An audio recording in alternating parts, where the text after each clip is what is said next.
I've been this since the day I was born, and just because you say I am not British doesn't change the fact that I am, and that I know I am. What is your story? Is it the one that you've been told?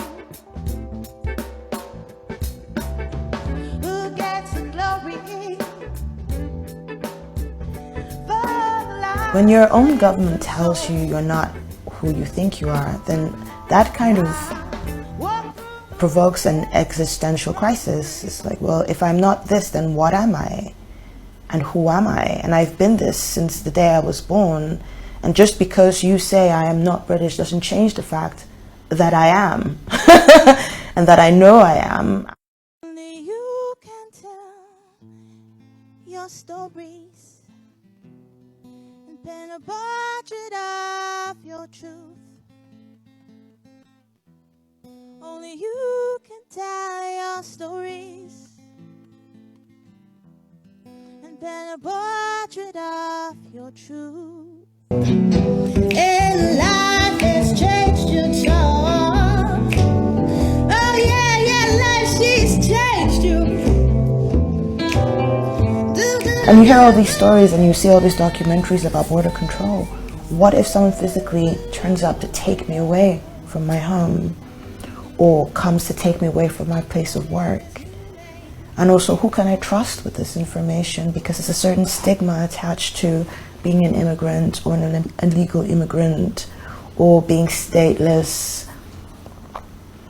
You're just so uncertain, you can't plan for the future because you're not sure what's going to happen. You can't really apply yourself because there are all these restrictions that are socially engineered to make it very, very difficult for someone whose status is unclear to thrive or even just exist.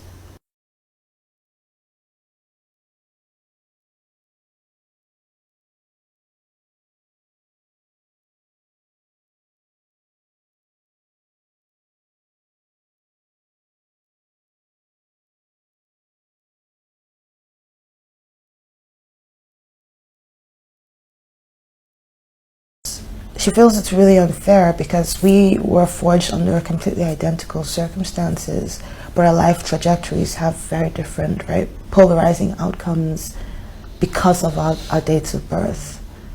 So, my sister and I we're so close, and this is happening to me, but it's affecting her. You know, it's the possibility that we'll be separated. We look at each other like, is this really happening? Why is this happening? What can we do to prevent it from happening? Do we have any power in the situation?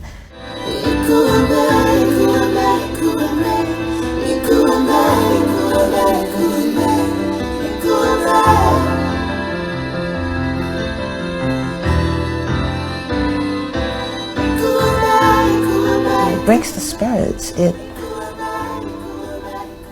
It literally pulls, it tears you apart. It really tears you apart. And the sense of displacement and loss is real. The sense of almost having to grieve who you are, who you thought you were. The mourning. I'm not trying to sound melodramatic, but it's very cruel. It's a psychologically cruel position to be in. And I think that it's engineered to be that way.